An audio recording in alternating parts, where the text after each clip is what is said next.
am become death, the destroyer of worlds.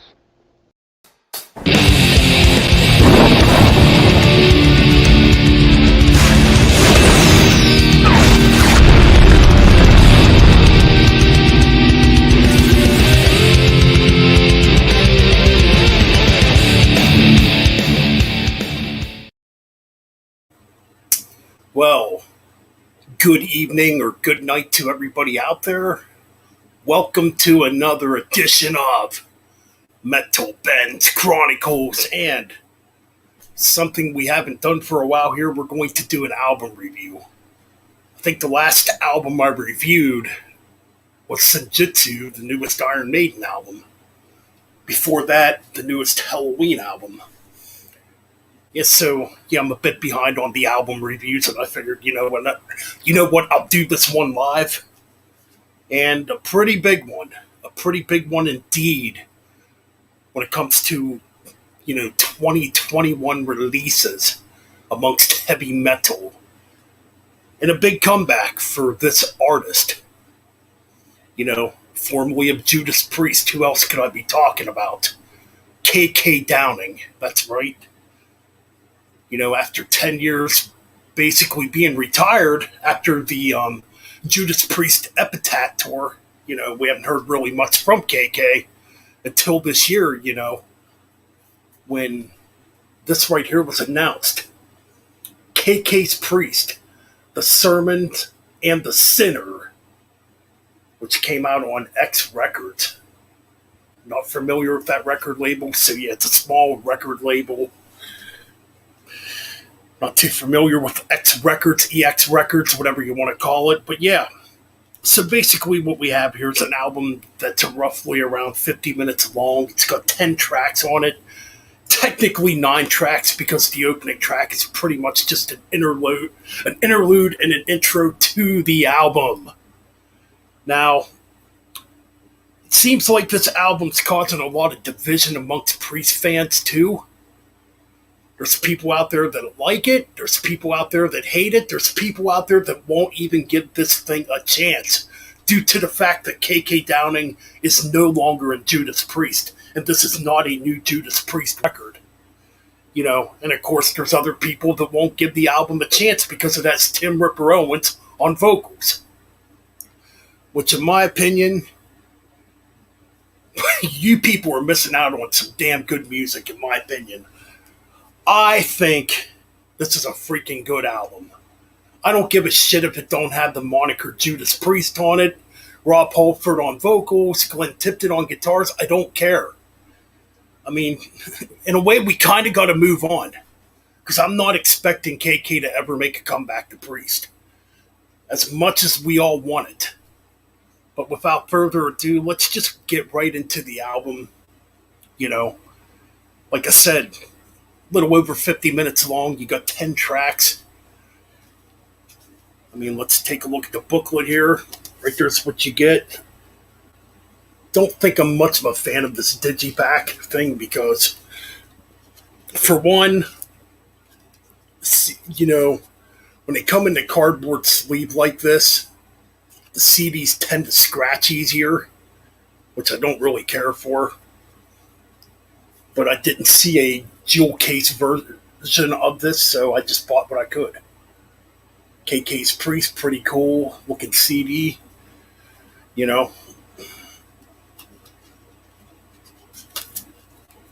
So what else do we got here to show you? Well, we're going to show you the booklet real quick, which I think the job on this booklet was pretty nice for the most part. It's kind of like what it looks like there. And anybody that's watched Metal Band's Chronicles for quite a while now knows we're in a familiar location here for this video. Or this live stream, whatever you want to call it. See, I figured I'd just show you guys the booklet real quick.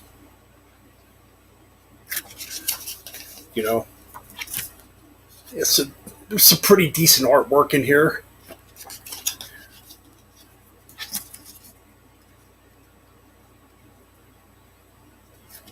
Do not mind all that glare. Kind of like that picture right there. That's kind of cool.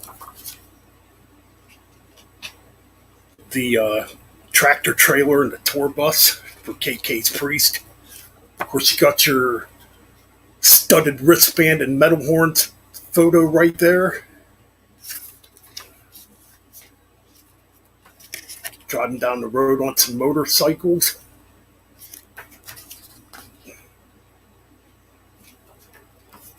Another pretty cool picture. So yeah, the booklet's really, really nice for this thing. For being on a pretty small label.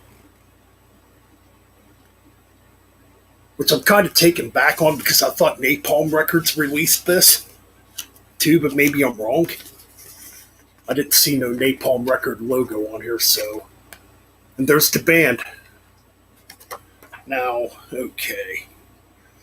Of course, you got KK Downing on guitars. You got Tim Rip Owens on vocals.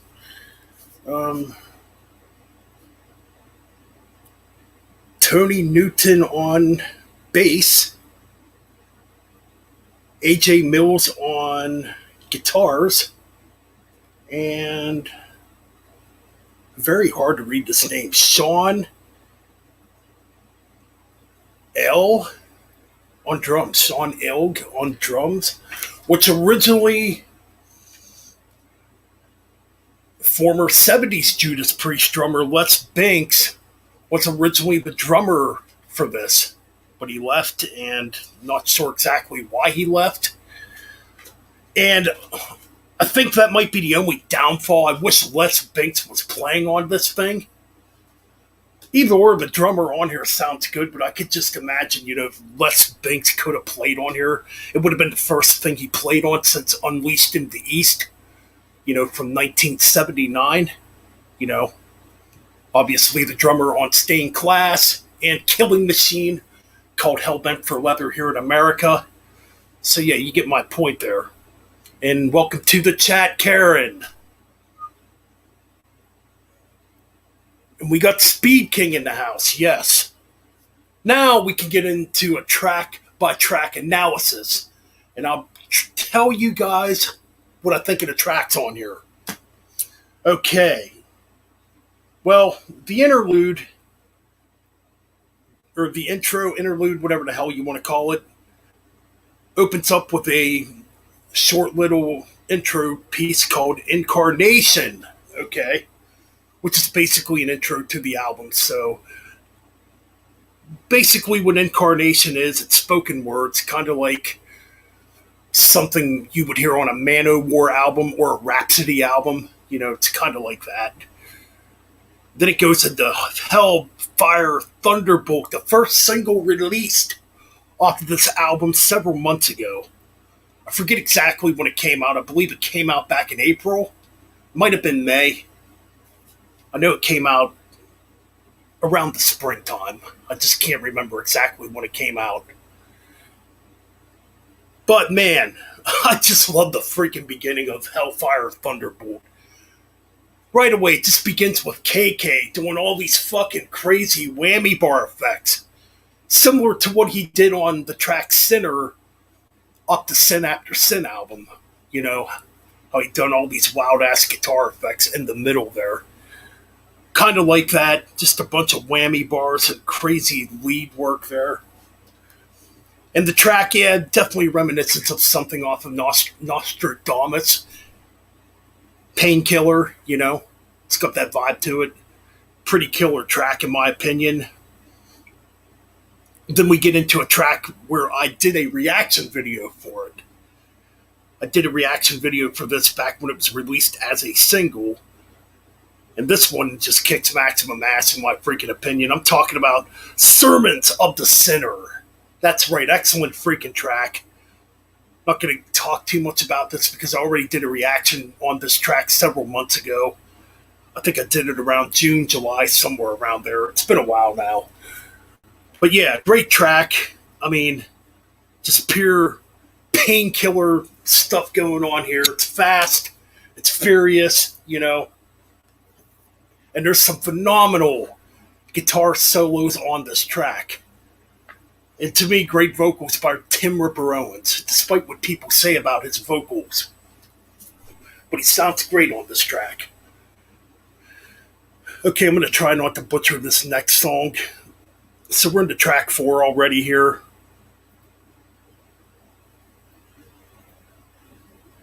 Sacerdote e Diablo. Sacerdote e Diablo. Not sure if I'm freaking pronouncing that right. But man, this track is freaking good. It is very good, man. Now, this is the track, too, notably, where I kind of hear some early Iron Maiden influences with with the harmony guitar work here. I'm talking like really early Iron Maiden, like around Peace of Mind, that kind of harmony guitar style that they were using around that time period.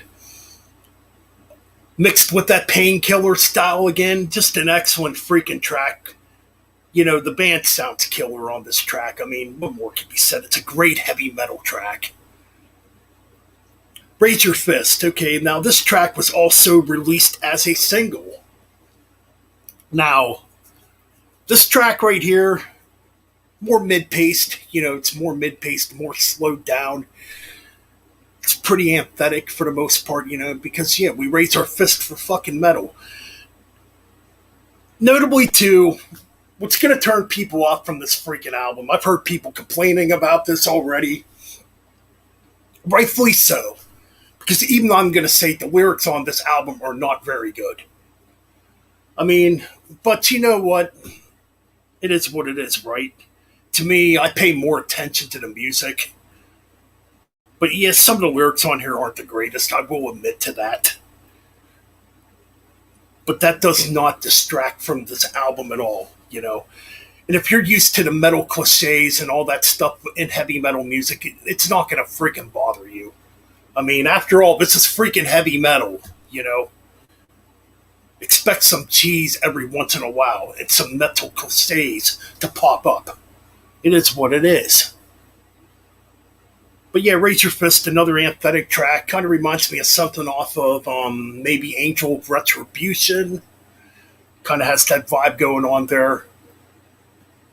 That's kind of the vibe I get, at least for me. Brothers of the Road, again, another track that's more mid-tempoed. But again, another pretty decent track on here.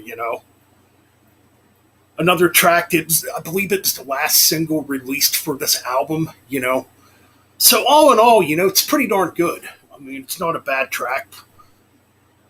Probably not one of my favorites on the album, but, it's pretty decent for what it is. Not much else to really say about it.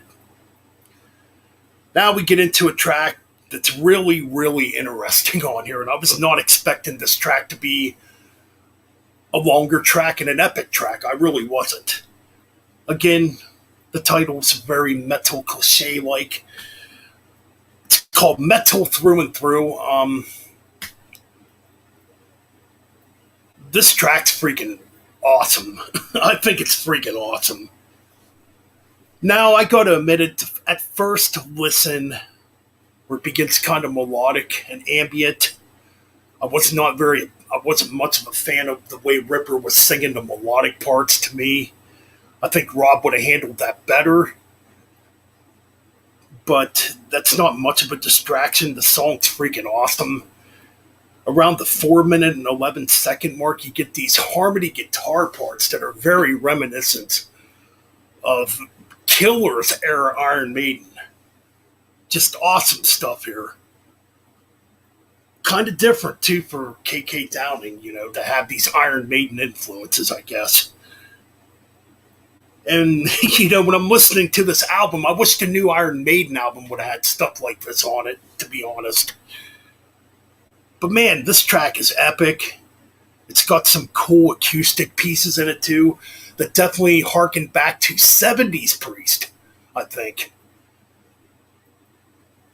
Like, the acoustic parts kind of remind me of something off of Sad Winds of Destiny, pertainly Dreamer Deceiver. Maybe a track like Here Comes the Tears. Yeah, all in all, man, I think it's really good stuff here. It's an epic track, man. Pretty progressive sounding, too. I enjoy it. Okay, then we get into Wild and Free. Okay, now this track right here is a throwback to, excuse me there, I would say Screaming for Vengeance. I definitely get a Screaming for Vengeance vibe here. There's even parts of the track that really remind me of the title track, Screaming for Vengeance, before it goes into the chorus. You know, the last bridge part going into the chorus really reminds me of Screaming for Vengeance. That little riff. Definitely not as good as Screaming for Vengeance. It's still a decent track, though. I mean, not bad. Then moving on, we get into another favorite of mine on this freaking album. Hell for the Priest begins very dark and ambient. Kind of similar to the way Eulogy goes on the Angel of Retribution album before going into Loch Ness. But this track is just freaking great, man. This one definitely could have been on Painkiller. Easily it could have been on Painkiller. It's such an epic track. I mean, definitely a highlight on here. Everything about this track's great. But then, the last track on here is really good too. Really epic. I guess you could call this part 2 of The Sentinel from Defenders of the Faith. A much longer track, a bit slower than The Sentinel. You know, it's got its fast moments in it, but of course I'm talking about Return of the Sentinel. Just begins awesome with those twin harmony guitar leads. Kind of the way Victims of Change begins. You know, I mean, obviously Victims of Change came in quiet, then built up. Where this doesn't, but man, this track is freaking epic, too. Another epic long track on here that's almost 8 minutes long, you know? Or it might be over 8 minutes long, I can't remember. Interesting, though, you can definitely hear parts in this track that sound like The Sentinel. It's got some of the rips from The Sentinel in it. However, again, the approach on this track is more like an Iron Maiden track. Like from, I don't know, I'd say from like Power Slave? That kind of influence, you know? Yeah. All in all, man, this track is a great way to end the album. The final minutes of this track, it slows down. It goes back into that 70s Priest type of sound. Kind of like what you would hear on Sad Wings of Destiny, you know? I like it. I enjoy it. I think it's a great way to end the album. All in all, man, this is a great freaking album. You people that are going to refuse to listen to this just because it's not Judas Priest, just because KK Downing's not in Judas Priest, just because you don't like the way Ripper Owens sounds or you're going to nitpick about the lyrics, you're missing out on a great album musically. Great album. I don't care what anybody thinks. I give this album I give this album like a 9 out of 10. I think it's that freaking good. Now, notably, too, the production sounds more... It doesn't sound mechanical. The production don't sound mechanical at all. It's a bit raw sounding, you know. You know, you can definitely tell the guitars don't... Or you can definitely tell the guitars sound organic and the drums sound organic. So yeah, if people were turned off by rawer production, you might not like the production on here either. It is a bit more raw, but I think it sounds freaking good. Yeah, I give this album a 9 out of 10, man. I don't care what anybody says, like I said. You know, it's my opinion, my review. And I'm going to read the comments real quick before I leave. Looks like we only have Speed King here. Or Metal Band, nice set, brother. I haven't checked the album on... Oh, I haven't checked the album out on YouTube. Prefer Element of Surprise. Can't wait to get the CD in the mail. Can't understand how some people are hating the album. It's KK Downing, man. A blind purchase. Excellent review. Thanks, man. Thanks, man. Yeah, like I said, give the album a chance before you fucking just run your mouth about the album. Give the album a chance. That's all you gotta do. And yes, I did the same freaking thing. I did not listen to this album at all on YouTube. I waited till I could buy it, and I bought it today. And I'm like, you know what? I'm gonna listen to it a few times. Hopefully, you know, hopefully it digests quickly, and I think it did because I enjoyed the album. And yeah, don't bat a blind eye. Don't listen to these haters. Listen to it for yourself. And that's all I pretty much got to say. 9 out of 10. Another recommendation I have here, I'm not going to review this here, but just trying to. Okay. I got this today too. And holy freaking cripe, is this freaking album good. I'm talking about the 26th studio album by Rage, Resurrection Day. That's my recommendation. Get this freaking album if you're a fucking fan of true metal.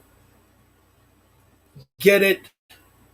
A band that's been around since 1984. Got their start under the name Avenger and has released 26 albums. This being the 26th album, came out last month on SPV Steamhammer. Definitely get it. And for now, that's my review. We got Michigan Record Club in the house. Welcome to the stream. But anyways, right now I'm going to end the stream. I don't want to keep this going too long since it's just a review. And till next time. And yes, we will be back for more here on Metal Bent's Chronicles. If you're brand new around here, hit the like button. Hit the subscribe button. It would definitely help the channel out. And help get the algorithms out there for these videos. We got Thralls in the house. Alright guys, I might be back in another half hour for another stream. I don't know yet. But I just want to keep this review short. But for now, keep it metal.